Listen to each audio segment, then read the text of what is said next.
Lecture 4 complete हो quartiles.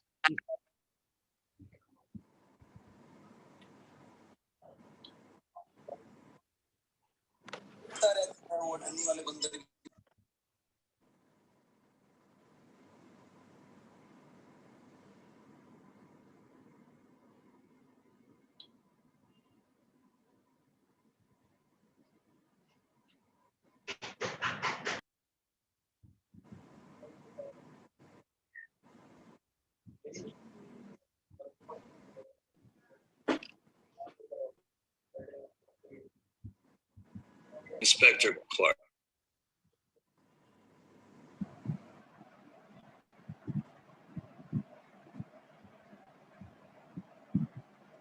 Okay, class. In the last class, we were discussing about the measure of location, that is measure of central tendency.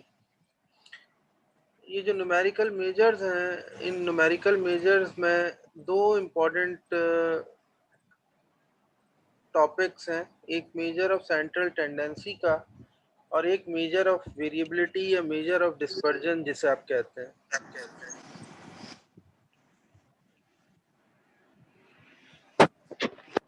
मैं mute कर रहा हूँ।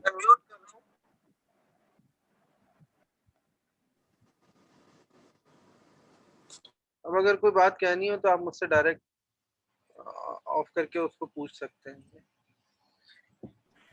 Measures of variability या measures of dispersion both are the same things. इसको हम अगर समझना चाहें तो ये कह सकते हैं कि समटाइम दो डेटा सेट्स का मीन कैलकुलेट करना हमारे लिए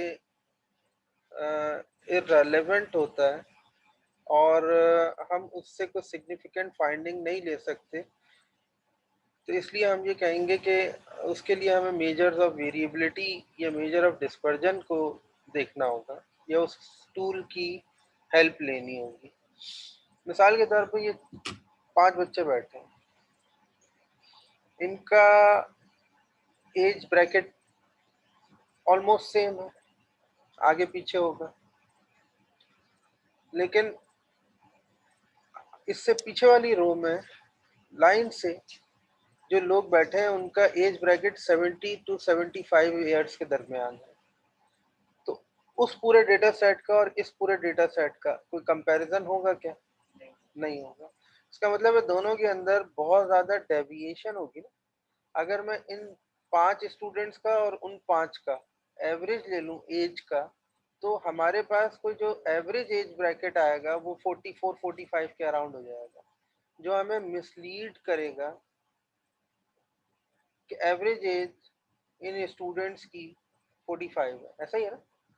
तो लिहाजा मैं फिर ये कहूँगा कि इस सूरत में चूंकि वेरिएबिलिटी बहुत ज़्यादा है डेटा सेट के अंदर, वेरिएबिलिटी बहुत ज़्यादा है, तो इसलिए हम ये कहते हैं कि अब यहाँ जो हमें जो काम परफॉर्म करना है या जो मेथड अप्लाई करना है वो मेजर ऑफ डिस्पर्जन होगा rather than the measure of central tendency. यानी हम सेंट्रल लोकेशन के बजाय जो डिस्पर्जन है उसकी तरफ जाएंगे। It is often desirable to consider the measures of variability या dispersion as well as measure of location. For example, in choosing supplier A और supplier B, दो suppliers हैं let's suppose, और वो किसी चीज़ की supply कर रहे हैं, we might consider not only the average delivery time for each but also the variability in delivery time for each. यानी अगर एक सप्लायर 10 महीने में दे रहा है या 10 दिन में दे रहा है, दूसरा सप्लायर 5 दिन में दे रहा है, तो वेरिएबिलिटी डेफिनेटली बहुत ज़्यादा मैटर कर रही है यहाँ पर।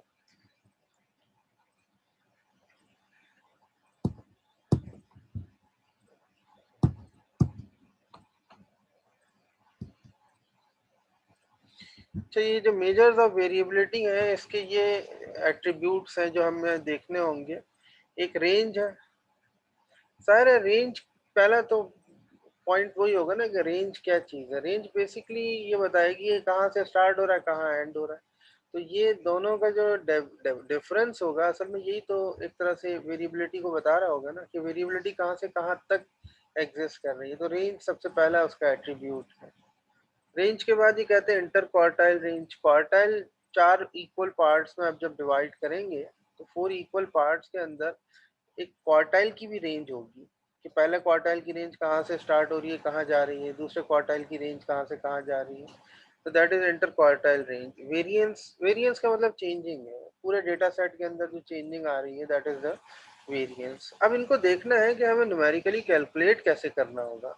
ये तो अभी मैं आपको खाली टर्म्स बता रहा हूँ ना, हम आगे जाके अभी न्यूमेरिकल प्रॉब्लम्स अटेम्प्ट करते वक्त ये देखेंगे कि how can we calculate the range. Range तो ज़ाहिर है मैक्सिमम माइनस मिनिमम करके कैलकुलेट हो जाएगा। How can we calculate the interquartile range. जब आप ये काम शुरू करेंगे कि when you try to find the interquartile range तो you need some particular formula. तो वो पर्टिकुलर फार्मूला क्या होगा, वेरिएंस का फार्मूला क्या होगा, स्टैंडर्ड डेविएशन का फार्मूला क्या होगा, और कोफिशिएंट ऑफ वेरिएशन। वेरिएशन का एक जैसे हम मैथमेटिक्स में कहते हैं ना कि क्वाड्रेटिक इक्वेशन का लीडिंग कोफिशिएंट अगर पॉजिटिव है तो कर्व मिनिमम होगा, लीडिंग कोफिशिएंट अगर नेगेटिव है तो कर्व मैक्सिमम होगा।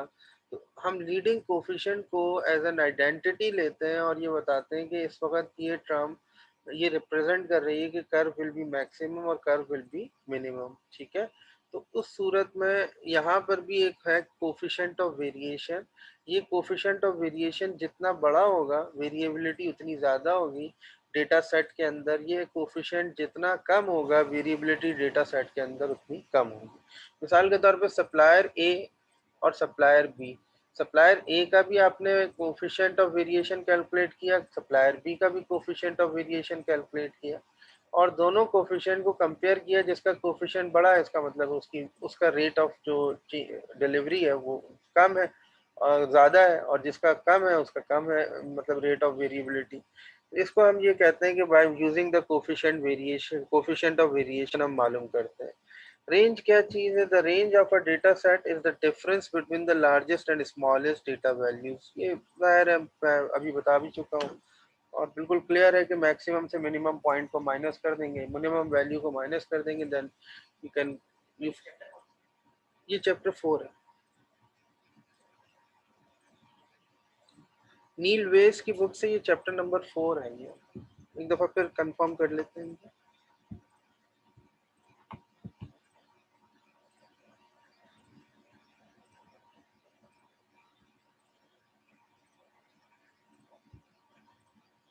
पार्ट 1 में चैप्टर 1 नेचर ऑफ स्टैटिस्टिक्स था, पार्ट 2 में डिस्क्रिप्टिव स्टैटिस्टिक्स जिसमें चैप्टर 2 ऑर्गेनाइजिंग डेटा था, और चैप्टर 3 में डिस्क्रिप्टिव मेजर। चैप्टर 3 है, एंडरसन की बुक में चैप्टर 4 है, इसमें चैप्टर 3 है। और चैप्टर 3 में ये देखिए मेजर ऑफ वेरिएशन का एक टॉपिक पूरा दिया हुआ है 3.2। ठीक है, बहुत समराइज फॉर्म में, उसी से मैंने ये प्रेजेंटेशन बनाई है जो मैं अभी आपके सामने डिलीवर कर रहा हूँ। ये प्रेजेंटेशन इसी नीलवेस की बुक से ही बनाई है। ठीक है, इसके बाद हम न्यूमेरिकल प्रॉब्लम्स की तरफ जाएंगे। न्यूमेरिकल प्रॉब्लम्स तो आपको मालूम है सारे में अटेम्प्ट करवाता है, इसीलिए ताकि आपको इसकी एप्लीकेशन तो पता चले ना। हम जो भी टॉपिक्स पढ़ रहे हैं पहले इसको थ्योरेटिकल फ्रेमवर्क में रख के देखते हैं। थ्योरेटिकल फ्रेमवर्क में रख के देखने के बाद अगर वो चीज़ें हमें समझ में आ जाती हैं, उसका कंसेप्ट बिल्कुल क्लियर एक्सप्लेन हो जाता है, तो फिर उसके बाद हम उसके न्यूमेरिकल प्रॉब्लम्स की तरफ जाते हैं ताकि उसके अप्लाइड फ्रेमवर्क को हम देख सकें कि वो क्या है। अप्लाइड फ्रेमवर्क में हमें न्यूमेरिकल प्रॉब्लम्स ही को सॉल्व करना होता है। तो आते हैं अब इस तरफ।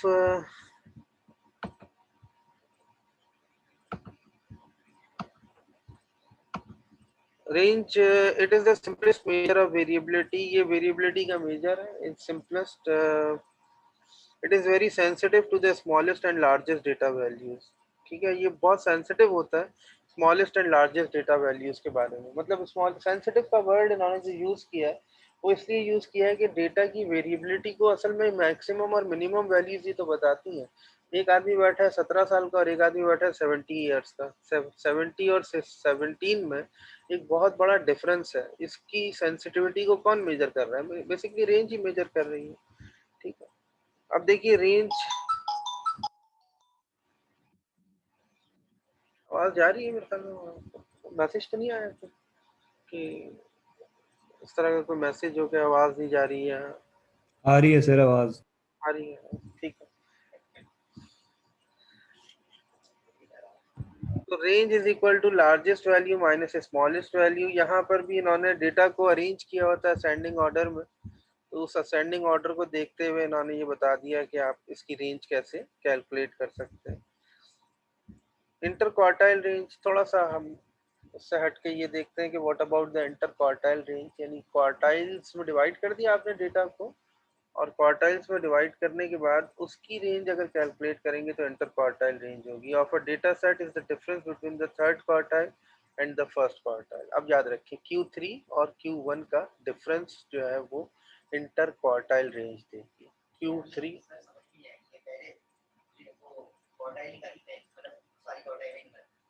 Q1 Q2 Q3, Q2 की जरूरत ही नहीं है इसके अंदर निकालने की, मीडियन निकालने की जरूरत नहीं है। क्वार्टाइल रेंज है ना, क्वार्टाइल रेंज में आप Q1 और Q3 मालूम करेंगे, Q3 माइनस Q1 का डिफरेंस, यानी कि इस तरह से देखो मैं तुम्हें बताता हूँ।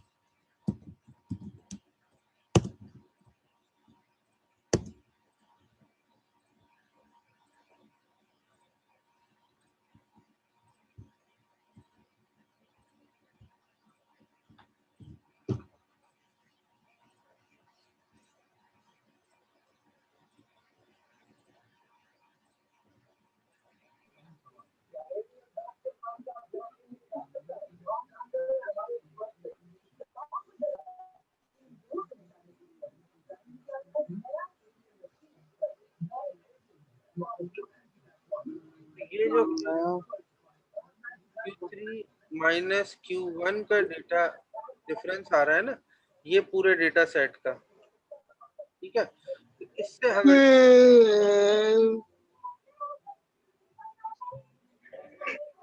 बेटा आप लोगों से मेरी गुजारिश है, जो शख्स भी इस तरह की हरकतें कर रहा है काइंडली क्लास डिसिप्लिन को खराब ना करें और उसको इंटरेक्ट रखें, क्योंकि अगर मैंने इसको ट्रेस किया तो फिर बहुत प्रॉब्लम होगी इस स्टूडेंट के साथ।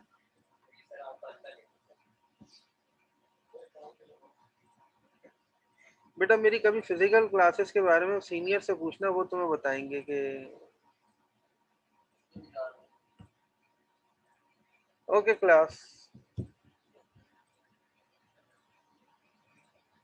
It is the range for the middle 50% of the data. Basically क्या कर रहा है, क्वार्टाइल का डिफरेंस Q3 और Q1 का जो मिडिल की रेंज है उसको कैलकुलेट कर रहा है ना। क्वार्टाइल रेंज का, इंटर क्वार्टाइल रेंज का मतलब ही यह है कि मिडिल डेटा जो है उसको रिप्रेजेंट कर रहा है। देखिए ना इसकी वजह क्या है, ये ग्राफ मैंने बनाया है, ये मीडियन है ना Q2। इंटर क्वार्टाइल रेंज हमें मालूम करनी है, तो Q1 और Q3 यानी Q1 तक ये देखो ये वाला डेटा निकल चुका होगा, Q3 के बाद ये वाला डेटा निकल चुका होगा, तो बीच में जो डेटा होगा वो कौन सा होगा, मिडिल 50% का डेटा होगा। इसका अगर हम डिफरेंस कैलकुलेट करते हैं तो ये इंटर क्वार्टाइल रेंज होगी, यानी क्वार्टाइल्स की जो इंटरनल रेंज है उसको हम इंटर क्वार्टाइल रेंज कहते हैं, ठीक है। It overcomes the sensitivity to extreme data values. देखिए अगर हम शुरू से आखिर तक का डेटा लें जो रेंज का है, तो वो तो पूरे ओवरऑल डेटा का रेंज बताएगा ना। इंटर क्वार्टाइल रेंज बीच के अंदर डेटा का कितना डिफरेंस है उसको बता देगी, ठीक है। यानी आप ये समझे कि ये मिनिमम वैल्यू है, ये मैक्सिमम वैल्यू। अब ये बीच के जो तीन लोग हैं, अगर मैं इनका डिफरेंस ले लूं क्वार्टाइल का, तो ये मुझे मिडिल ऑफ डेटा का जो वेरिएशन है वो भी एक्सप्लेन कर देगी, तो इसको हम इंटर क्वार्टाइल रेंज कह रहे हैं। थर्ड क्वार्टाइल, फर्स्ट क्वार्टाइल, दोनों का डिफरेंस लिया, दैट इज 80। अब अगर आप रेंज का डिफरेंस लें, देखें बिल्कुल डिफरेंट आ रहा है, वो क्या दे रहा है, वो अगर देखें आप 425, स्क्रीन शेयर कर दे। सॉरी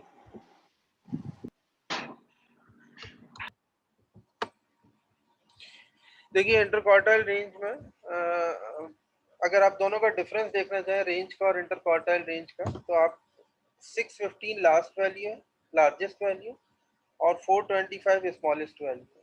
तो 615 माइनस 425 करेंगे, that will provide the range value, that is different 190। और अगर आप इंटर क्वार्टाइल रेंज की बात करते हैं, Q3 minus Q1 that is 80। तो दोनों का डिफरेंस आ रहा है ना, यानी एक 190 आ रही है, एक 80 आ रही है। तो बेसिकली वो मिडिल का जो 50% डेटा है, असल में उसकी वेरिएंस को या वेरिएशन को इंटर क्वार्टाइल रेंज डिफाइन कर रही है। The variance is a measure of variability that utilizes all the data। ये पूरे डेटा को यूटिलाइज करेगी, और उसके अंदर पूरे डेटा के अंदर जो स्कैटर्डनेस है, जो वेरिएशन है ऑब्जर्व हो रही है, उसको रिट्रीव करके आपके सामने बता देगी। It is based on the difference between the value of each observation and the mean. Basically ये डेविएशन है, एक तरह से मीन की डेविएशन है। डेविएशन है हर वैल्यू की डेविएशन है मीन वैल्यू से। फिर मैं समझाता हूँ।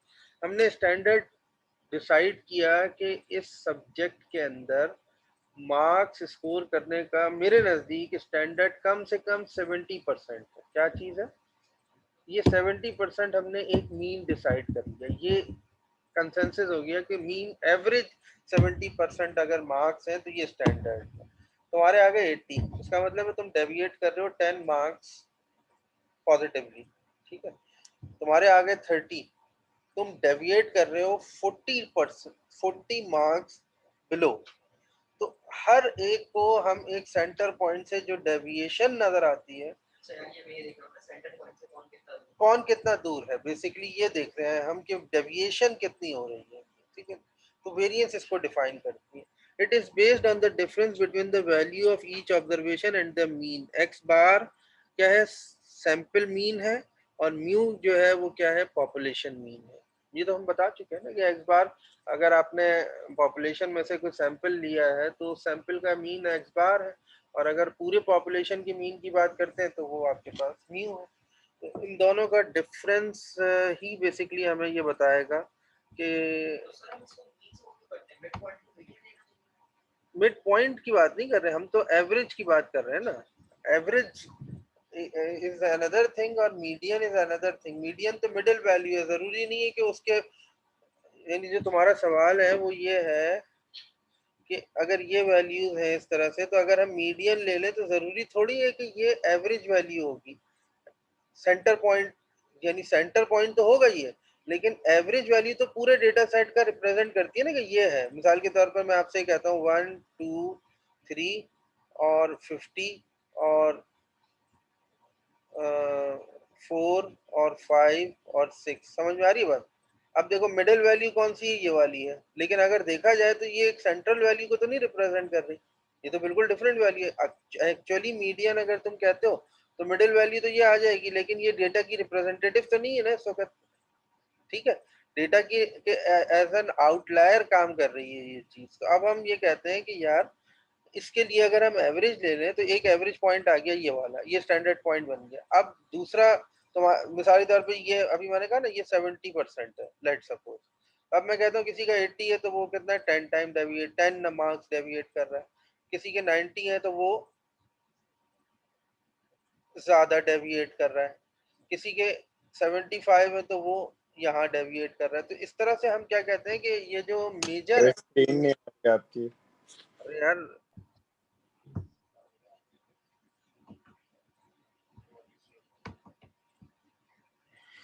ठीक है जनाब, मैंने ये बताया अभी, आप लोगों ने स्क्रीन नहीं देखी थी, कि एक पॉइंट हम सेंटर पॉइंट कंसीडर करते हैं, और उस सेंटर पॉइंट को से बाकी वैल्यूज जितना डेविएट कर रही होती हैं, ये असल में पूरे डेटा की वेरिएंस को या चेंजिंग को डिफाइन कर रही होती हैं। मैंने ये कहा कि अगर फर्ज करें ये 70 हमने स्टैंडर्ड एवरेज मान लिया, तो अब इससे फॉर एग्जांपल किसी आदमी के 80 मार्क्स हैं तो ये इतना डेविएट कर रहा है, 90 मार्क्स है वो ज़रा ज़्यादा डेविएट कर रहा है, 75 मार्क्स है वो उससे करीब है, कम डेविएट कर रहा है। इसी तरह अगर किसी के 71 मार्क्स होंगे तो वो बहुत ही कम डेविएशन होगी। तो अब अगर हम देखें फॉर एग्जांपल, मैं इस तरह से बनाऊं कि ये सेंटर पॉइंट है एवरेज, और ये इसका डेटा है, लेट सपोज, ठीक है। तो अब आप पता है क्या कहेंगे? सर डेटा की वेरिएशन बहुत कम है, डेटा के जितने पॉइंट्स हैं वो तकरीबन तकरीबन सेंटर पॉइंट के अराउंड लाई कर रहे हैं। डिफरेंस नहीं, तो डिपेंड करता है ना डेटा के ऊपर। हाँ, इसमें ये जो डेटा होगा ना, उसमें तो डिफरेंस ऐसा होगा, कोई वैल्यू 2 है, कोई 2.5 है, कोई 3 है, कोई 3.5 है, कोई वापस 2.4 है, समथिंग इस तरह का डेटा होगा। क्लोजेस्ट डेटा होगा, यानी वैल्यूज या ऑब्जर्वेशन बहुत क्लोज होंगी, ठीक है। यहाँ तक बात क्लियर हो गई? अच्छा, आगे चलते हैं। तो हाँ यार, यहाँ तुम बता दिया तो उसमें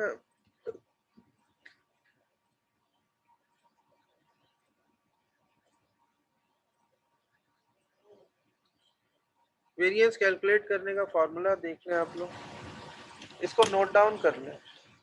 ये एस स्क्वायर का मतलब भी वेरिएंस है और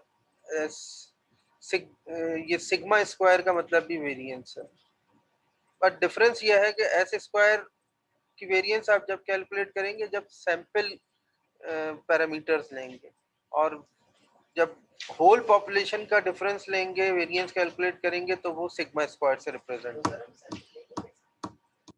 तो होता ही है ना। मिसाल के तौर पर मैं तुमसे ये कहूं कि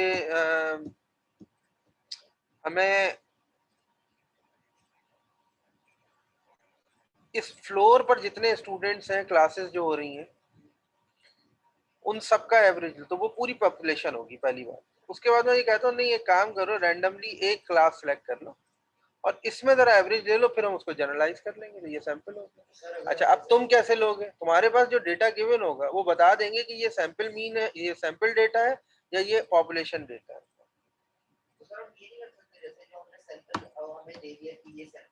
ये पूरा पॉपुलेशन है, मतलब हाँ चले, उन्होंने पहले पॉपुलेशन दिया, फिर उन्होंने बताया कि ये सैंपल है इसका, और फिर अब उसमें बोला कि हमें ये वेरिएंस निकालना है, तो हम जो सैंपल है उसको पॉपुलेशन करेक्ट नहीं कर सकते। यही तो मैं बता रहा हूँ कि अगर फर्ज करें आपको जो उन्होंने दिया है और वो बता दिया है कि ये सैंपल वैल्यूज हैं, सैंपल डेटा है, तो फिर तो आप ये खुद ही अज्यूम कर लेंगे कि ये एक पॉपुलेशन से आया होगा, ठीक है।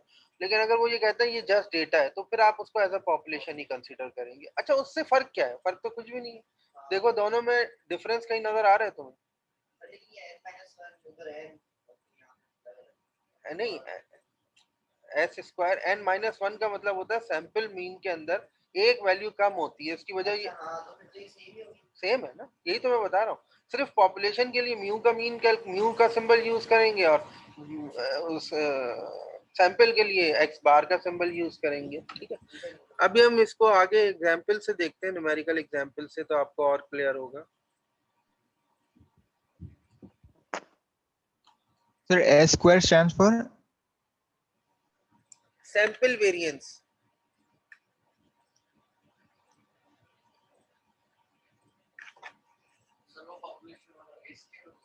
जी,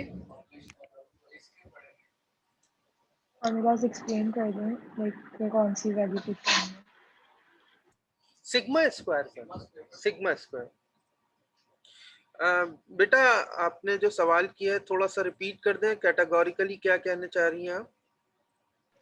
सर आई एम सेइंग कि आप प्लीज फॉर्मूला रिपीट एक्सप्लेन कर दें कि कौन सी वैल्यूज पुट करनी है, बिकॉज लाइक जो एक्स बार वाला है वो मुझे समझ नहीं आया, रिपीट कर दें प्लीज।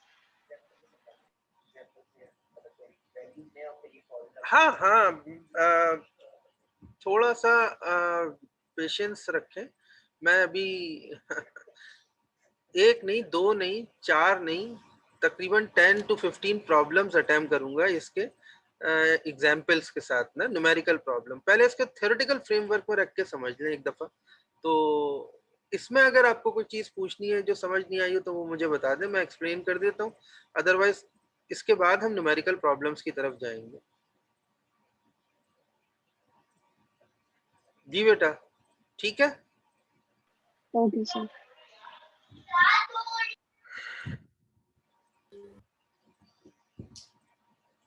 स्टैंडर्ड डेविएशन क्या है? दोनों में कोई फर्क नहीं होता, सिर्फ स्क्वायर रूट का फर्क होता है। मिसाल के तौर पे मैं कहता हूँ एक वैल्यू है 4, स्क्वायर रूट ले लूंगा, उसकी वैल्यू स्मॉल हो जाएगी, ठीक है, थोड़ा श्रिंक कर देंगे हम उसको। वैल्यू है 16, स्क्वायर रूट ले लूंगा, 4 हो जाएगी, श्रिंक हो जाएगी। सेम है, सिर्फ स्टैंडर्ड डेविएशन के अंदर हम we take the square root on variance. जैसे ही वेरिएंस पे स्क्वायर रूट लोगे तो उसके नतीजे में जो वैल्यू आएगी वो स्टैंडर्ड डेविएशन हो जाएगी, ठीक है। The standard deviation of data set is the positive square root of the variance, और कभी नेगेटिव नहीं होगा, हमेशा पॉजिटिव होगा, और होगा भी पॉजिटिव क्योंकि स्क्वायर रूट लेते हैं, ठीक है। It is a measure in the same unit as the data, making it more easily interpreted than variance. Variance असल में बहुत larger value आ सकती है ना, तो जब हम स्क्वायर रूट ले लेंगे तो वैल्यू स्मॉलेस्ट हो जाएगी, तो उसको इंटरप्रेट करना हमारे लिए आसान रहेगा, ठीक है।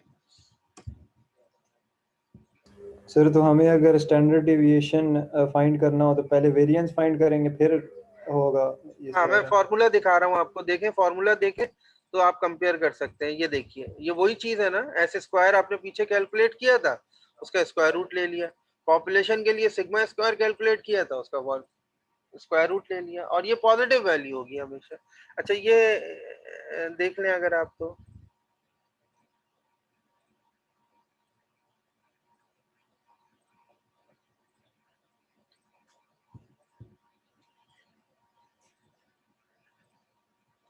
इसमें अभी एक बार बार मैं एक वर्ड पे स्ट्रेस दे रहा हूँ कि it must be the positive value, it must be the positive value, it must be the positive value. इसका मतलब यह है कि जब भी हम स्टैंडर्ड डेविएशन कैलकुलेट करने जाएंगे या वेरिएंस, वो कभी नेगेटिव नहीं आएगी, पॉजिटिव आएगी। इसकी वजह समझ लो। वैल्यू क्या लिखी है, एक्स आई माइनस एक्स बार का होल स्क्वायर, ठीक है। तो ये अगर नेगेटिव भी होगी तब भी क्या आ जाएगी, और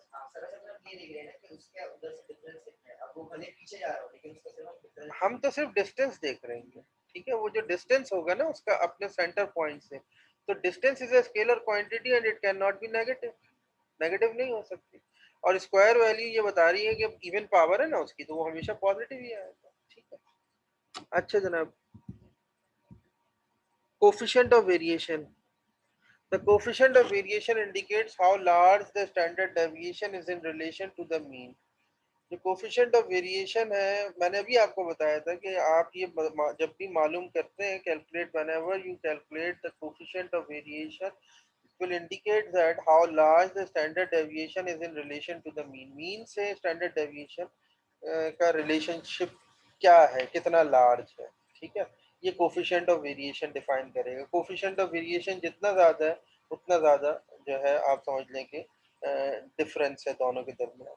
और कोफिशिएंट ऑफ वेरिएशन का फॉर्मूला है S by X. S by X का मतलब standard deviation by the X bar, standard deviation by mean multiply by 100। ये परसेंटेज में डिफाइन करेगा कोफिशिएंट ऑफ वेरिएशन, कितना परसेंट वेरिएशन है।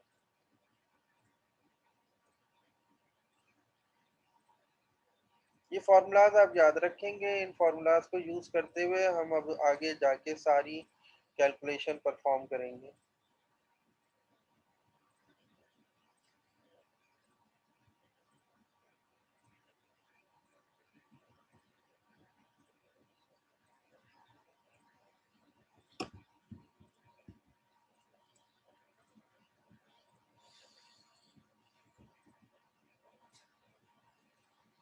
अच्छा जनाब, अब हम ये देखते हैं कि measures of distribution, shape, relative location and detecting outliers.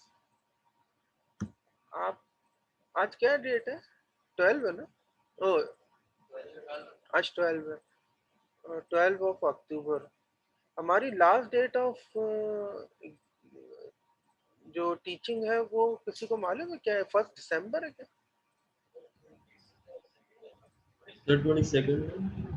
22 December.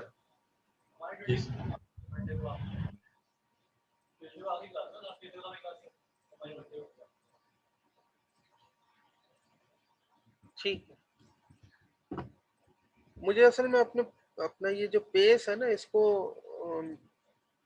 Define करना है कि मुझे किस पेस से लेके चलना है, कि ताकि एक पर्टिकुलर टाइम फ्रेम के अंदर आपका ये कोर्स कंप्लीट हो जाए। और विद प्रैक्टिस मेरी कोशिश ये होगी कि एक दफ़ा हम बहुत तेज़ी से मुराद जैसे हम चल रहे हैं, एक एक चीज़ को ज़ाहिर एक्सप्लेन करते हुए इस तरह से चलें, और एक दफ़ा कोर्स कंप्लीट कर लें, और फिर सेकंड राउंड में जो उसके कॉम्प्लेक्स टॉपिक्स होंगे या डिफ़िकल्ट टॉपिक्स होंगे उनको फिर एक दफ़ा रिवाइज करें। तो उससे ये होगा कि आपको जो टॉपिक्स डिफ़िकल्ट टॉपिक्स हैं या हार्ड टॉपिक्स हैं वो एक दफ़ा फिर रिव्यू हो जाएगा आपके लिए।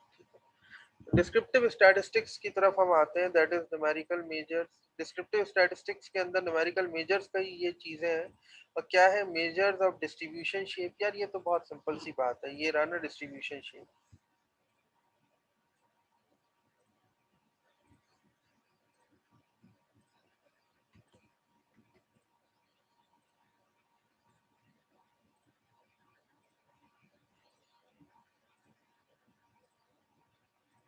एक डिस्ट्रीब्यूशन, दूसरी distribution, normal distribution,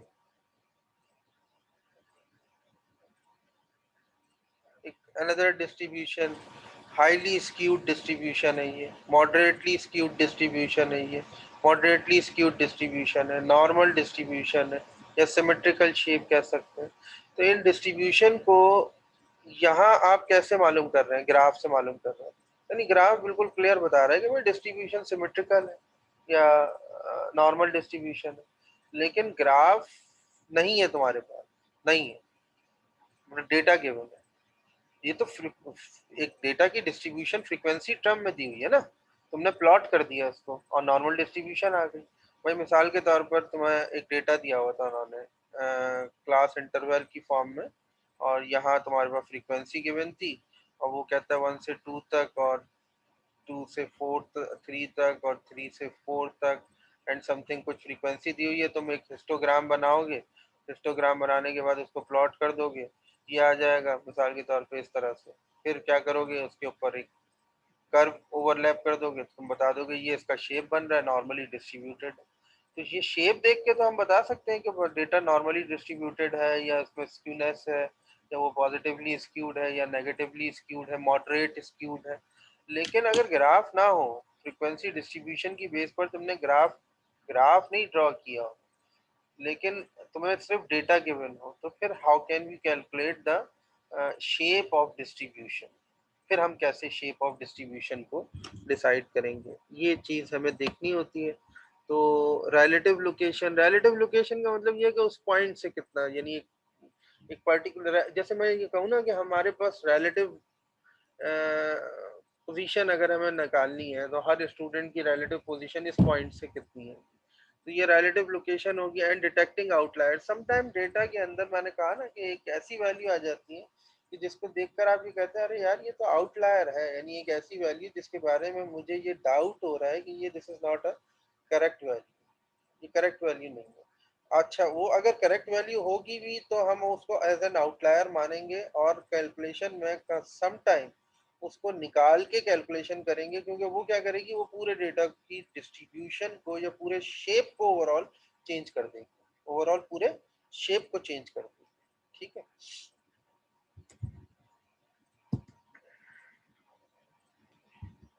Z scores क्या होते हैं? डेटा को स्टैंडर्डाइज करना। डेटा को स्टैंडर्डाइज करने का मतलब होता है Z scores calculation. Z score, तो हाँ स्क्रीन शेयर कर। कर रहा हूँ।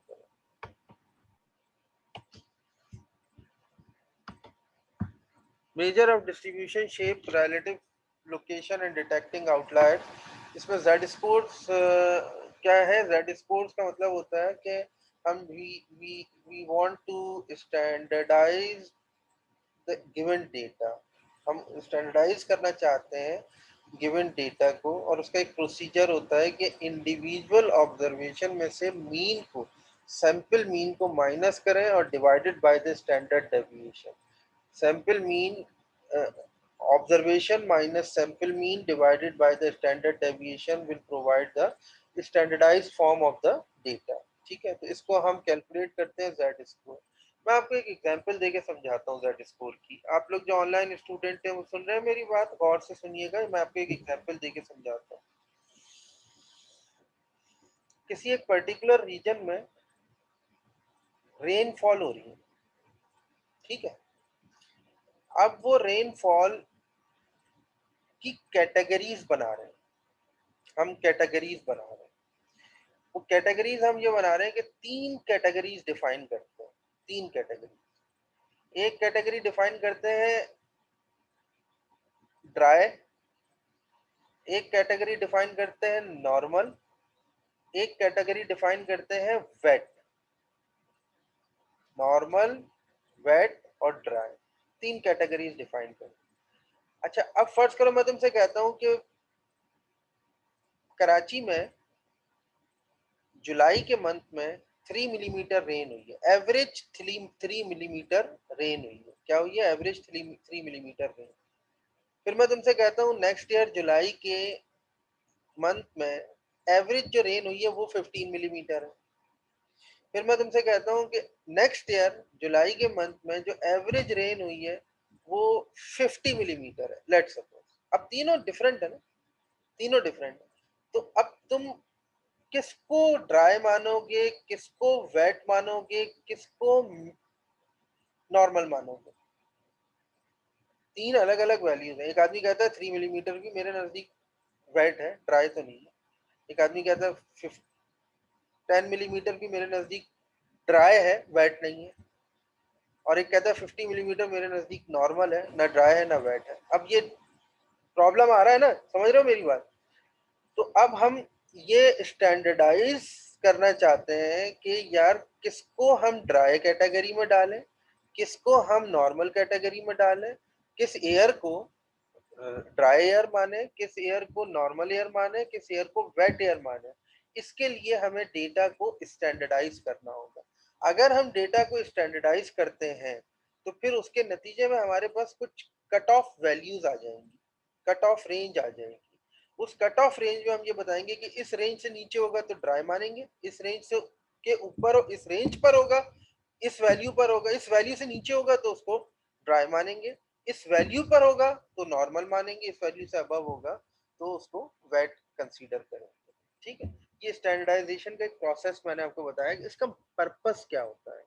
पर्पस समझ में आ गया, आगे चलते हैं। इसको इन सारी चीजों को अभी हम न्यूमेरिकल प्रॉब्लम्स में जब करेंगे तो एवरीथिंग जो है वो आपके सामने बिल्कुल क्लियर हो जाएगी कि हमें कैसे अप्लाई करना है। लेकिन पहले उसका थ्योरेटिकल साइड और जो कॉन्सेप्चुअल साइड है उसको अच्छे तरीके से अंडरस्टैंड कर लें।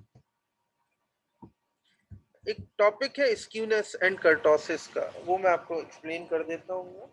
डिस्ट्रीब्यूशन शेप में अगर सिमेट्रिकल नहीं है तो फिर तो स्क्यूनेस हो, और अगर स्क्यूनेस है तो उसको मेजर करेंगे। वो स्क्यूनेस हम जब मेजर करेंगे तो वो या तो मिनिमम होगी या मैक्सिमम होगी या मॉडरेट होगी, आई मीन या लार्ज स्क्यूनेस होगी। An important measure of the shape of distribution is called skewness. The formula for computing skewness for data set is somewhat complex. कुछ कॉम्प्लेक्स है इसका डेटा स्क्यूनेस कैलकुलेट करने का, वो मैं अभी एक्सप्लेन करूंगा आगे। Skewness can easily be computed using statistical software. यहाँ इन्होंने एक टर्म बता दी, इन्होंने कहा कि यार स्टैटिस्टिकल सॉफ्टवेयर के थ्रू जो है ना बहुत इजीली स्क्यूनेस कैलकुलेट हो जाती है। ठीक है, अब हम ने एक काम ये करना है कि डेटा सेट लेंगे कोई, और एक दिन मैं आपको प्रेजेंटेशन दूंगा सॉफ्टवेयर की। तो सॉफ्टवेयर में डेटा डाल के हम कैसे इसको कैलकुलेट करते हैं। असल में बात यह है कि कंप्यूटर्स में जो सॉफ्टवेयर यूज करते हैं आप, उनके पीछे एल्गोरिदम्स बने होते हैं। वो एल्गोरिदम कौन से होते हैं, वही फार्मूला ही होगा ना स्टैंडर्ड डेविएशन का। फर्क सिर्फ इतना होगा वो डिजिटल फॉर्म में तुम्हारे सामने इलेक्ट्रॉनिकली उसको कंप्यूट करके रिजल्ट दे देगा। जो काम तुम हैंड ऑन कैलकुलेशन से करते हो वो काम सॉफ्टवेयर 1 सेकंड में करके तुम्हें बता देगा कि क्या है। ठीक है, तो हम डायरेक्टली सॉफ्टवेयर को यूज करें इट इज नॉट बेनिफिशियल। इसकी वजह यह है कि हमारा जो मेन कॉन्सेप्ट है वो तो समझ ही नहीं आएगा, हमें ये तो पता ही नहीं है कि डेविएशन क्या चीज है। सेंट्रल पॉइंट से जब हम डेविएट करते हैं तो उसका जो कोफिशिएंट ऑफ वेरिएशन है वो किस चीज को डिफाइन करता है। तो हैंड ऑन कैलकुलेशन पहले हमें परफेक्शन देगी कंसेप्ट के हवाले से। जब हम कंसेप्ट को अंडरस्टैंड कर लेंगे, once we understand the concept of any statistical method और न्यूमेरिकल मेजर, तो फिर उसके बाद सॉफ्टवेयर से कैलकुलेट करना तो एक प्रैक्टिस है। वो तो आप किसी बच्चे को भी सिखा देंगे, वो भी बटन प्रेस करके इजीली कैलकुलेट कर लेगा। लेकिन आपको पहले उसके पीछे का जो लॉजिकल बैकग्राउंड है उसको अच्छे तरीके से अंडरस्टैंड करना है। ठीक है, तो डिस्ट्रीब्यूशन ऑफ शेप देखिए, स्क्यूनेस में सिमेट्रिक है, स्क्यूड नहीं है, स्क्यूनेस 0 होगी, mean median are equal, mean और मीडियन इक्वल होंगे इस वक्त। ये परफेक्ट नॉर्मल डिस्ट्रीब्यूशन है, स्क्यूनेस 0 है। ठीक है, रिलेटिव फ्रीक्वेंसी से आपने कैलकुलेट किया और स्क्यूनेस 0 आ रही है। आगे देखते हैं। लेफ्ट टेल है अगर लॉन्गर, लेफ्ट टेल लॉन्गर है तो इसका मतलब है नेगेटिव है स्क्यूनेस, और स्क्यूनेस डेटा जो है वो स्क्यूड है। ठीक है, mean will usually be less than the median. ऐसी सूरत में मीन मीडियन से लेस होता है, ये मैं पहले भी बता चुका हूँ आपको। जब मैंने आपको डिस्ट्रीब्यूशन शेप पढ़ाए थे तो मैंने आपको बताया था कि इस वक्त मीन मीडियन मॉड में रिलेशनशिप क्या होता है। ठीक है, तो ये इसकी मॉडरेटली स्क्यूड लेफ्ट है। आगे बता रहा हूँ ना, स्क्यूनेस कैलकुलेट करने के फार्मूलाज हैं। और बहुत लेंदी फार्मूलाज है, कॉम्प्लेक्स तो नहीं कहूंगा मैं, मतलब सिंपल फार्मूलाज नहीं है, काफी बड़े बड़े फार्मूलाज हैं। क्यों? तो फिर करोगे क्या? मसला ये है, सवाल ये पैदा होता है कि करोगे क्या जब कुछ करने की जरूरत नहीं है, तो क्या करोगे? अच्छा जनाब, अबे ये तो मैं तो बहुत आसान करके पढ़ा रहा हूँ चीजों को, इससे ज्यादा आसान करके पढ़ाया नहीं जा सकता। मुझे आप ये बताएं, कोई डिफिकल्टी लग रही है आपको?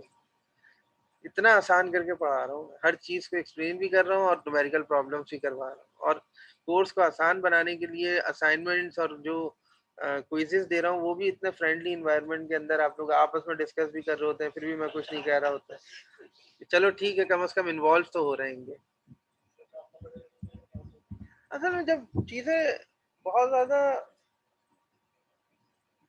पैटर्न से हट जाए ना, तो फिर हमें बहुत सारी चीजों को अलाउ भी करना पड़ता है। मैं एक पर्सनालिटी रखता हूँ, वो पर्सनालिटी में थोड़ी सी रिजिडिटी थी, इन दैट सेंस रिजिडिटी थी कि मैं क्लास के डिसिप्लिन के ऊपर कॉम्प्रोमाइज नहीं करता बिल्कुल भी, और कोशिश ये करता हूँ कि आऊँ क्लास के अंदर, लेक्चर स्टार्ट करूँ और एंड तक लेक्चर ही देता रहूँ, और क्वेश्चन आंसर भी हो तो लेक्चर से रिलेटेड हो, उसमें जाहिर है क्लास का डिसिप्लिन सही रहेगा तो ठीक है।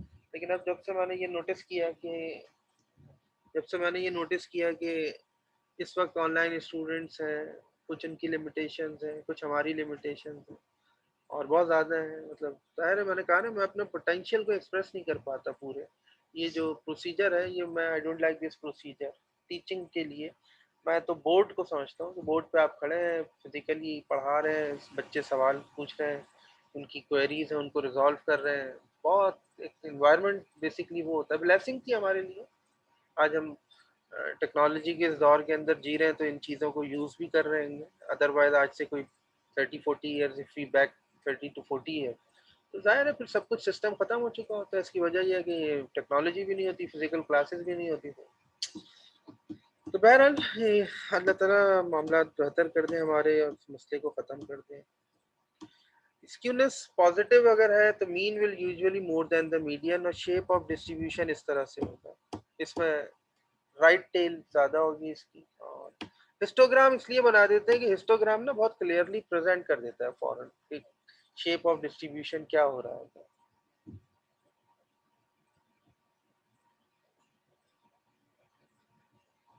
ये पॉइंट जरूर याद रखिएगा कि मीन जो है वो मीडियन से लेसर होता है, या मीन मीडियन से ग्रेटर होता है, लार्जर होता है। स्क्यूनेस जब पॉजिटिव होती है और स्क्यूनेस जब नेगेटिव होती है। नेगेटिव में मीन कम होता है।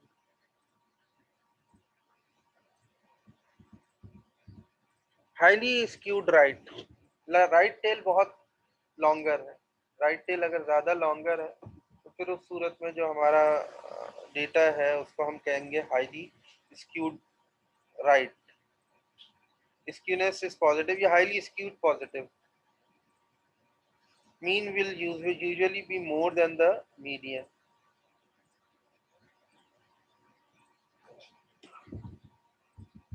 सर जब स्क्यूनेस लेफ्ट पे थी तब भी मीडियन से ज्यादा था। राइट पे थी तो मीडियन से ज्यादा था ना, ऊपर और वाले लेफ्ट पे सर? नेगेटिव। Okay sir. ठीक है, एक एग्जांपल देख लेते हैं डिस्ट्रीब्यूशन शेप की skewness. Example apartment rent 70 efficiency. ये वाला प्रॉब्लम हम पहले भी कर चुके हैं कि एक स्मॉल टाउन है, उसमें हमने एक अपार्टमेंट लिया, उसके 70 अपार्टमेंट्स एज ए सैंपल ले लिए, उनके रेंट्स बेसिकली, और the monthly rent prices for these apartments are listed in ascending order of the next slide. यहाँ रख दिए, ठीक है। तो अब इसकी डिस्ट्रीब्यूशन शेप की अगर हम बात करें, तो डिस्ट्रीब्यूशन शेप के लिए अगर हम इसको ड्रॉ करेंगे तो स्क्यूनेस इस तरह से आएगी, ठीक है। अब ये रिलेटिव फ्रीक्वेंसी आपने कैलकुलेट कर ली होगी, यानी ये पूरा प्रोसेस है बीच का है, इसके अंदर समझ ले होगा क्या।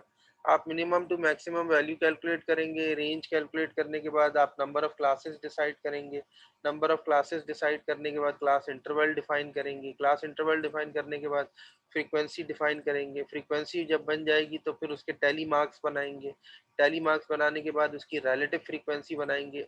ये सारा काम मैं करवा चुका हूँ। आपने कितने क्वेश्चंस किए जिसके अंदर हम डेटा को अरेंज करते थे। जब आपके पास डिस्ट्रीब्यूशन गिवन होती थी तो मैं कहता था इसको अरेंज करें, अरेंज करके इसका फ्रीक्वेंसी डिस्ट्रीब्यूशन बनाए। जब फ्रीक्वेंसी डिस्ट्रीब्यूशन बन जाएगी तो ये हिस्टोग्राम बना देंगे। ये रहा। इस हिस्टोग्राम को बनाने के बाद आप देख सकते हैं कि स्कीनेस कितनी आ रही है इसकी 0.92। सर ये 0.92 कहाँ से आ रही है हमें तो नहीं पता। ग्राफ तो बना दिया, चलें ये तो समझ में आ गया, मगर ये 0.92 कहाँ से आ रही है? ये फार्मूला यूज करेंगे, ये फार्मूला हम यूज करेंगे, ठीक है। जेड स्कोर अभी मैंने बड़े आपको एग्जांपल देके भी बताया था। Z score is often called the standardized value और it denotes the number of standard deviation of a data. Standard deviation the data value xi is from the mean. Standard deviation से जब divide करेंगे आप और हर individual observation में से mean को minus करेंगे तो जो स्टैंडर्डाइज वैल्यू आएगी उसको आप zi से रिप्रेजेंट करेंगे।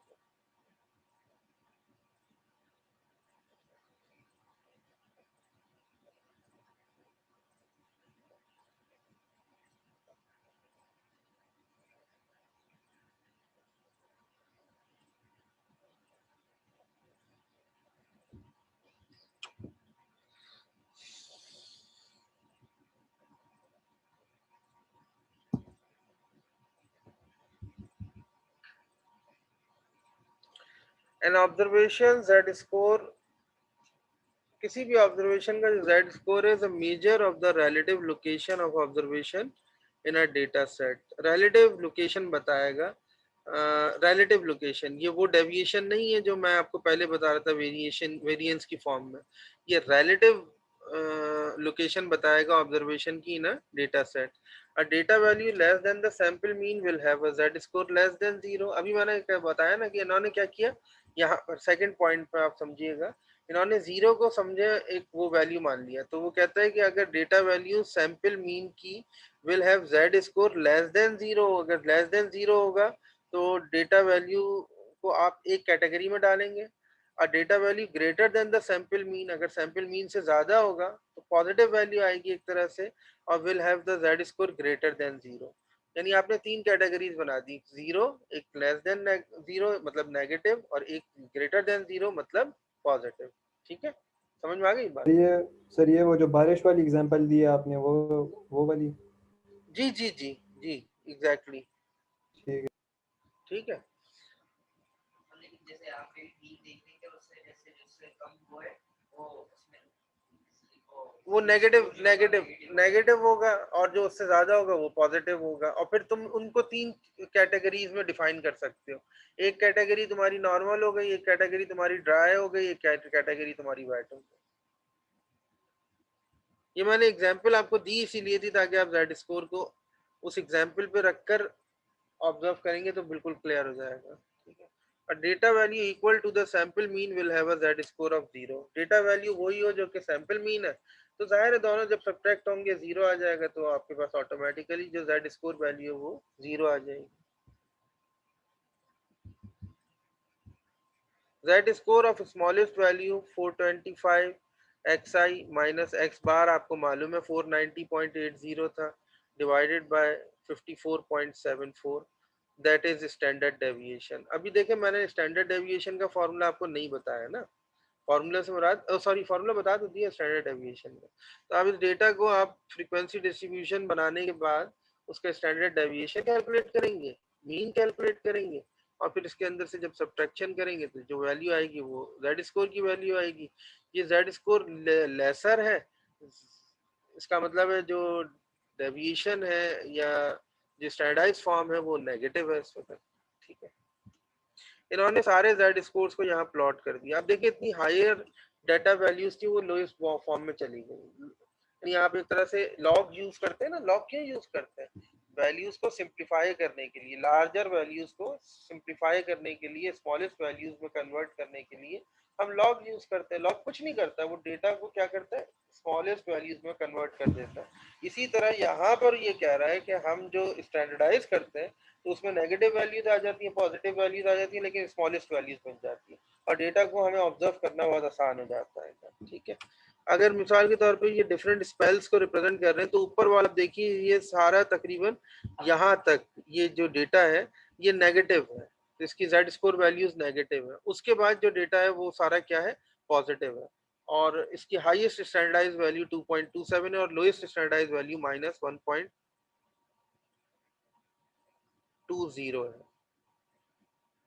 ठीक है, अच्छा जनाब, इसके बाद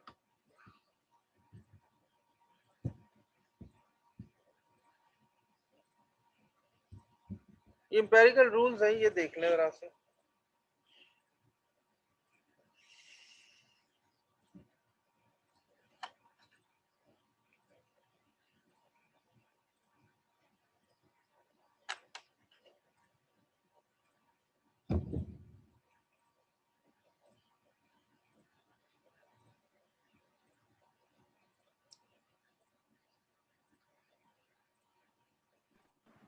सर ये हमें याद करना होगा? इसकी क्रिटिकल वैल्यूज को आपको अब याद रखना होगा। देखिए मैं आपको पहले ये बता दूं कि +-1 स्टैंडर्ड डेविएशन का मतलब क्या है। वो ये कह रहा है कि अगर डेटा की डिस्ट्रीब्यूशन नॉर्मल है, बेल शेप डिस्ट्रीब्यूशन है, तो इस बेल शेप डिस्ट्रीब्यूशन के अंदर डेटा कहीं पॉजिटिव होगा, कहीं नेगेटिव होगा। जेड स्कोर्स अगर आप देखें तो अब वो जेड स्कोर अपने मीन पॉइंट से कितना अबव है या कितना बिलो है, इसको अगर हम देखें तो ये +-1 स्टैंडर्ड डेविएशन है। +-1 का मतलब अगर पॉजिटिव है तो +1 स्टैंडर्ड डेविएशन पर रखकर चेक करेंगे और नेगेटिव है तो -1 स्टैंडर्ड डेविएशन पर रखकर चेक करेंगे। तो इसमें जो डेटा की वैल्यूज आएंगी ना वो 68.26% वैल्यूज, यानी एक तरह से आप जैसे coefficient of variation in terms of percentage calculate करते हैं। इसी तरह से ये कहता है कि अगर आपके पास +-2 स्टैंडर्ड डेविएशन है, यानी स्टैंडर्ड डेविएशन को बढ़ा दिया आपने, तो उस सूरत में जो डेटा वैल्यूज होंगी वो नॉर्मल रैंडम वेरिएबल होगा और 95.44 वैल्यूज उसके अंदर कंसीडर होंगी और 99.72 होगा। जाहिर है आप जितना स्टैंडर्ड डेविएशन को बढ़ाते जा रहे हैं डेटा के सारे पॉइंट्स उसके अंदर क्लोज होते चले जाएंगे ना, तो इसलिए हम ये कहते हैं कि ये +-3 स्टैंडर्ड डेविएशन वैल्यूज होंगी। ये इन्होंने ग्राफ से बना के दिखाया है, इस ग्राफ को नोट कर लें, खुद ही समझ में आ जाएगा आपको। ये मीन है, मीन बिल्कुल सेंटर पॉइंट पर है, ये देखिए ये जो मैं बना रहा हूँ ये मीन है, ये +-1 स्टैंडर्ड डेविएशन में है, ये वाला जो रेक्टेंगुलर फॉर्म बन रहा है। फिर अगर आप और बढ़ा देंगे सेकंड मतलब +-2 स्टैंडर्ड डेविएशन में तो डेटा यहाँ तक चला जाएगा 95% तक, और अगर +-3 स्टैंडर्ड डेविएशन में तो डेटा के सारे पॉइंट इस डिस्ट्रीब्यूशन के अंदर आ जाएंगे। सर ये सिर्फ नॉर्मल स्क्यूड ये जो नॉर्मल ग्राफ डिस्ट्रीब्यूशन होगा उसके लिए होगा, नॉर्मल डिस्ट्रीब्यूशन के लिए। जो पॉजिटिव और नेगेटिवली स्क्यूड होंगे सर उसके लिए नहीं उसके होगा लिए सर? नहीं, उसके लिए दूसरा प्रोसीजर होगा। ये देखें ना आपके सामने है, इन्होंने खुद बताया कि bell shape for data having a bell shape distribution. ठीक है सर। डिटेक्टिंग आउटलायर्स, मैं इतना कुछ बता चुका हूँ आउटलायर्स के बारे में एग्जाम्पल दे दे के भी कि मेरा ख्याल है अब आप सिर्फ सर जी बेटा। सर ये जिस तरह हमें S1 में Z स्कोर्स का चार्ट मिलता था हमें वो नहीं मिलेगा, अब हमें कैलकुलेट करने पड़ेंगे। कैलकुलेट करना होगा डेटा से। आप z ठीक है। इक्वल टू, हाँ मिलता है, जेड स्कोर का चार्ट मिलता है, जेड टेबल कहलाता है, जेड टेबल कहते हैं, जैसे लॉग टेबल होता है ना उसी तरह जेड टेबल भी होता है। ठीक है, अच्छा जनाब, आउटलायर्स इज यूजुअली स्मॉल और unusually large value in a data set. Outlier या तो कोई बहुत वैल्यू स्मॉल हो जाएगी या कोई बहुत लार्जेस्ट वैल्यू होगी डेटा में जो कि डेटा से रिजेम्बलेंस नहीं रखती होगी।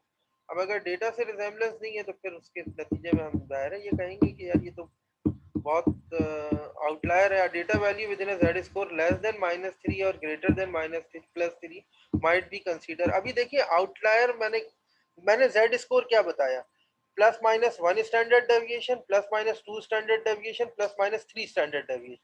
इसके अंदर भी अगर आ जाती है तो हम ये कहते हैं कि ये कंसीडर कर लेंगे बेल शेप डिस्ट्रीब्यूशन में।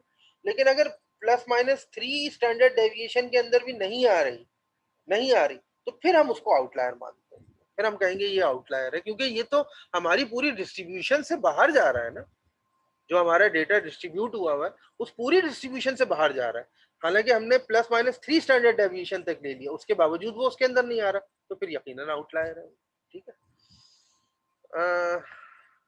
It might be an incorrectly recorded. अच्छा, आउटलायर के बारे में हमारा पहला परसेप्शन क्या बनता है, यार ये कोई इनकरेक्ट डेटा है। जैसे एक एग्जांपल देता हूँ, पाकिस्तान में जो एक्सीडेंटल डेथ रेट है ना वो 10,000 पर ईयर है। लेट सपोज पाकिस्तान में एक्सीडेंटल डेथ रेट अगर पर एनम देखें तो वो 10,000, और वो हर साल तकरीबन इतना ही रहता है ना, कुछ हंड्रेड्स का वेरिएशन आ जाता हो। एक पर्टिकुलर ईयर में आपने देखा 90,000। अब आप ये कह रहे हैं यार ये आउटलायर है, ये एक्चुअल है, क्या है? अच्छा, अब जब आप उसको इंक्वायर करेंगे तो आपको पता चलेगा ये पर्टिकुलर ईयर वो है जिसमें अर्थक्वेक आया था और 80,000 तकरीबन लोग जो है वो उनकी डेथ हुई थी। तो अब ये 90,000 इज नॉट एन आउटलायर, ये एक्चुअल रियल वैल्यू है, आउटलायर नहीं है, ये रियल वैल्यू है। तो लेकिन पहला पर्सपेक्टिव आपका क्या बना, यार ये मेरे ख्याल में बाय मिस्टेक हमने ये डेटा ले लिया और इनकरेक्टली रिकॉर्ड हुआ है ये डेटा वैल्यू। लेकिन अगर इनकरेक्टली नहीं लिया तो फिर हम उसको इंक्वायर करेंगे और ये देखेंगे कि डेटा क्यों इतना डेविएट कर रहा है। इसी तरह ये कह रहा है it might be a data value that was incorrectly included in the data set.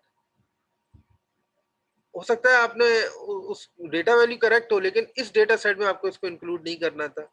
A correctly recorded data value that belongs in the data set, और वो यानी ये हमारे वाला केस है जो अभी मैंने एग्जांपल देके बताई ना, ये वो वाला केस है कि वैल्यू करेक्ट है और डेटा के अंदर ही बिलोंग कर रही है लेकिन है आउटलायर। आउटलायर मैं उसको टर्म आउटलायर ही यूज करूंगा। क्यों टर्म आउटलायर यूज करूंगा? इसलिए कि वो डेटा से डेविएट बहुत ज्यादा की हुई है, वो ±3 स्टैंडर्ड डेविएशन के अंदर भी नहीं एग्जिस्ट कर रही। ये outlier detect most extreme Z score values are this and this. और ये लास्ट पॉइंट समझ नहीं आया था। ये वाला correctly recorded data value that belongs in हाँ द सर। डेटा, ये भी बताया था मैंने कि आउटलायर करेक्ट वैल्यू होगी डेटा की। तीन सिचुएशन हो सकती है ना, एक सिचुएशन ये है कि वैल्यू करेक्टली रिकॉर्ड ही नहीं हुई, दूसरी सिचुएशन ये है कि वैल्यू करेक्टली रिकॉर्ड तो हुई थी लेकिन इस डेटा सेट के अंदर इसको नहीं होना चाहिए था बल्कि किसी और डेटा सेट की वैल्यू है।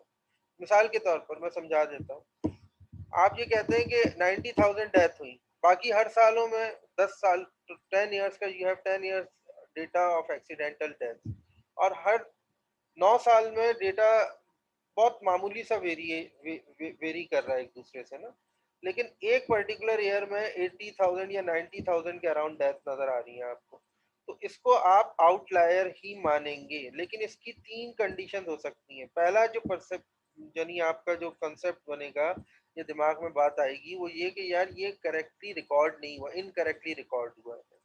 फिर आपने उसको फर्दर इन्वेस्टिगेट किया तो पता चला कि नहीं करेक्टली रिकॉर्ड हुआ है।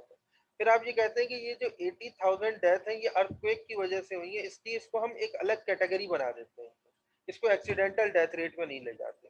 तो वो सेकंड पॉइंट है एक तरह से कि data value was incorrectly included in the data set, यानी हम उसको जो 80,000 डेथ हुई है अर्थक्वेक की उनको एक अलग डिजास्टर मानते हुए एक्सीडेंटल डेथ से अलग कर देते हैं, तो डेटा नॉर्मलाइज हो जाएगा, आउटलायर नहीं रह जाएगा उसके।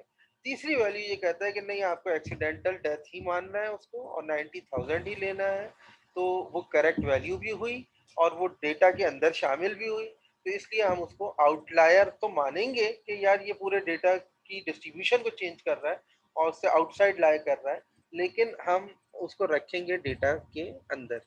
ठीक है, तो आई होप कि आपका पॉइंट क्लियर हो गया होगा। Yes sir, thank you.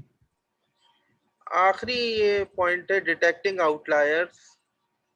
Z score आपने कैलकुलेट किए और ±3 से अगर जेड स्कोर ग्रेटर है, ±3 से ग्रेटर का मतलब ये हो गया मॉडुलस वैल्यू पॉजिटिव को रिप्रेजेंट कर रही है, the criterion for an outlier, there are no outliers in this data set. इस पूरे डेटा सेट में कोई वैल्यू भी 3 से या -3 से लेसर और ग्रेटर नहीं है, इसलिए इस पूरे उसके अंदर कहीं कोई आउटलायर नहीं है। इसको एग्जांपल से समझ लेते हैं।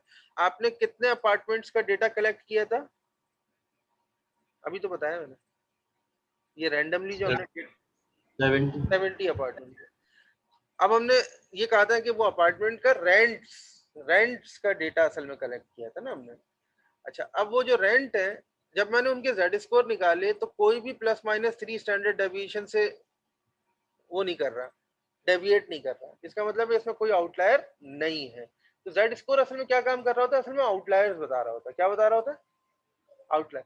अच्छा, इसका मतलब ये हुआ, फर्ज करो अगर एक अपार्टमेंट का रेंट होता है $10,000, बाकी सबके एक दूसरे के करीब होते, जैसे हैं अभी आप देखें 400 से शुरू होता है और 600 समथिंग पे आके स्टॉप हो जाता है। तो आउटलायर कोई भी नहीं, क्योंकि ±3 स्टैंडर्ड डेविएशन से कोई भी प्रीसीड या एक्सीड नहीं कर रहा।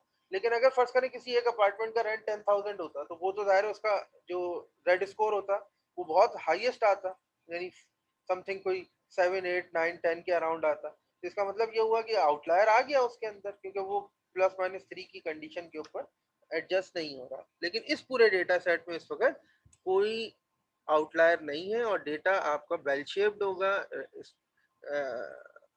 सिमेट्रिक डिस्ट्रीब्यूशन पर होगा। ठीक है, ओके जनाब, ये आपका थ्योरेटिकल फ्रेमवर्क कंप्लीट हो गया। स्टैंडर्ड मेजर ऑफ डिस्पर्जन का थ्योरेटिकल जो पर्सपेक्टिव था वो पूरा कंप्लीट हो गया। पूरे चैप्टर 3 का सर? जी बेटा, पूरे चैप्टर 3 का सर हो गया थ्योरेटिकल? चैप्टर 3 का ये वाला पॉइंट टॉपिक है ना, मैंने आपको बताया था 3.2, उससे ज्यादा डिटेल में पढ़ा दिया मैंने जो कुछ आपको बुक के अंदर है ना। जी जी सर, ठीक है। ठीक है, अब मैं नेक्स्ट क्लास में इसका न्यूमेरिकल मेजर स्टार्ट करूंगा प्रैक्टिकल एग्जाम्पल से। ठीक है, कॉपी पेंसिल कैलकुलेटर सब लेकर आना है नेक्स्ट क्लास में आपको। आप लोग जो ऑनलाइन स्टूडेंट हैं, कैलकुलेटर और अपने अपने जो पेपर्स और पेंसिल्स हैं या पेन लेके बैठिएगा, क्योंकि हमें उसमें सारी कैलकुलेशन परफॉर्म करनी होगी और मैं हैंड ऑन कैलकुलेशन परफॉर्म करवाऊंगा राइट मूवमेंट पे। यानी उस वक्त जिस वक्त आप कर रहे होंगे हम ये टॉपिक, मैं किसी स्टूडेंट को ये ना देखूं कि वो ना कर रहा हो, काम कंप्लीट कर रहा हो, कैलकुलेटर उसके पास हो ताकि वो सारी कैलकुलेशन परफॉर्म करे। जो हमारे फिजिकल स्टूडेंट हैं ये लोग, आप लोग ज़रूर कैलकुलेटर ले आइएगा। जो ऑनलाइन स्टूडेंट हैं उनको ज़ाहिर मैं देख तो नहीं सकता, लेकिन एडवाइस कर सकता हूँ कि बेटा काइंडली आप लोग कैलकुलेटर लेके बैठिएगा ताकि आप कैलकुलेशन उसी वक्त हैंड ऑन परफॉर्म करते रहें। देखिए, मैं फिर बता दूँ, इस कोर्स को मैं बहुत आसान करके पढ़ा रहा हूँ, बहुत आसान तरीके से कॉन्सेप्ट को एक्सप्लेन कर रहा हूँ और कुछ भी डिफिकल्टी नहीं बनाना चाहता। इवन आपका असाइनमेंट हो, आपके क्विज हो या कुछ भी हो, हम ये चाहते हैं कि ये कोर्स आप अच्छे तरीके से पढ़ें और पढ़ के जो आप मैक्सिमम मार्क्स स्कोर कर सकते हैं वो करें। हमारा सारा कोऑपरेशन आपके साथ है, लेकिन उसके लिए आपको बस थोड़ा सा सीरियस एटीट्यूड इख्तियार करना होगा। इन लिमिटेशंस में हम जो पढ़ रहे हैं, ज़ाहिर है ये मैंने अभी बताया आपको कि मुझे बहुत कभी कभार उसका एहसास होता है कि हम कितनी बड़ी नेमत में जी रहे थे अल्लाह ताला की, और अब वो ज़रा सी सिर्फ हमसे दूर हुई है तो सारा सिस्टम हमारा डिस्ट्रॉय हो गया बिल्कुल। तो कोशिश करते हैं कि इसमें जो हमने प्रोसीजर अडॉप्ट किया है फ्लेक्सिबल लर्निंग सिस्टम का, इसके अंदर मैक्सिमम मैं अपनी चीज़ें आप तक डिलीवर कर दूं और आप अच्छे तरीके से उनको अंडरस्टैंड कर लें। ठीक है, तो अब 5 मिनट रह गए, अगर कोई क्वेश्चन है, कोई क्वेरी है तो आप पूछ सकते हैं, वरना लेक्चर हमारा एंड हो गया। सर आउटलायर IQR से भी निकल आता है ना? किससे निकल आता है? इंटर क्वार्टाइल रेंज से? नहीं, आउटलायर कैलकुलेट करने का जो प्रोसीजर है वो हम Z स्कोर ही यूज करते हैं।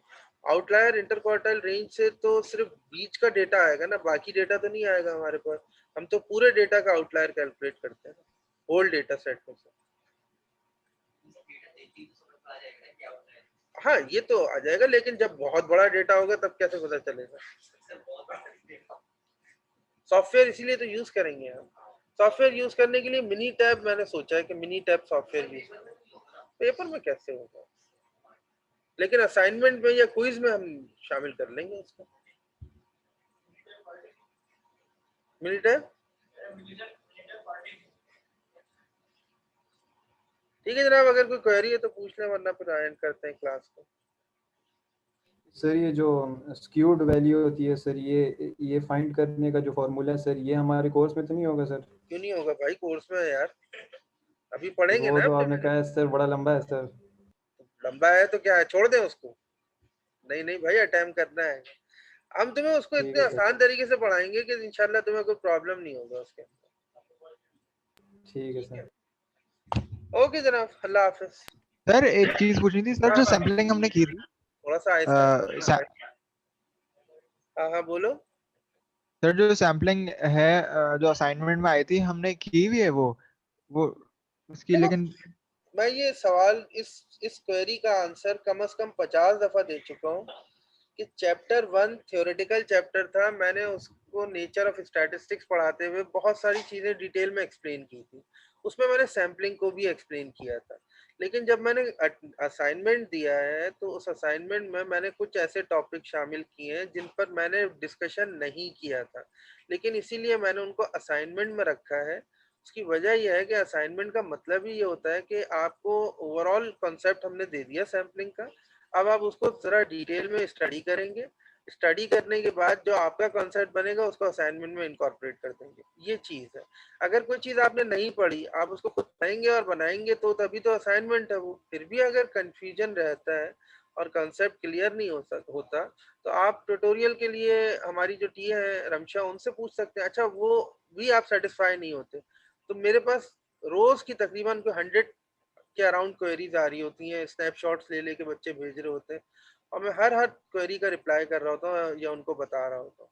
तो अगर आपको उस वक्त भी सेटिस्फेक्शन नहीं होती तो मुझसे पूछ लीजिए डायरेक्टली, मैं आपको दोबारा उसको एक्सप्लेन कर दूंगा। लेकिन फर्स्ट स्टेप पर ओके सर। कोशिश कीजिए कि एक वाहिद फर्स्ट चैप्टर के अंदर 2-3 डेफिनेशंस हैं जो क्विज में असाइनमेंट में मैंने इंक्लूड किए हैं और जिन पर बहुत डिटेल में डिस्कशन नहीं किया, तो आप वो खुद करने की कोशिश कीजिए। नहीं होगा तो जाहिर है फिर करवा देंगे हम आपको।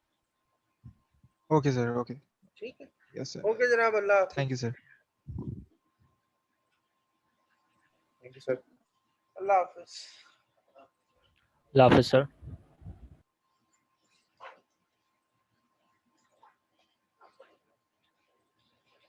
रमशा जरा चेयर लेकर आओ। मीटिंग एंड कर दें तो कन्वर्ट होने में ना टाइम लगता है इसलिए।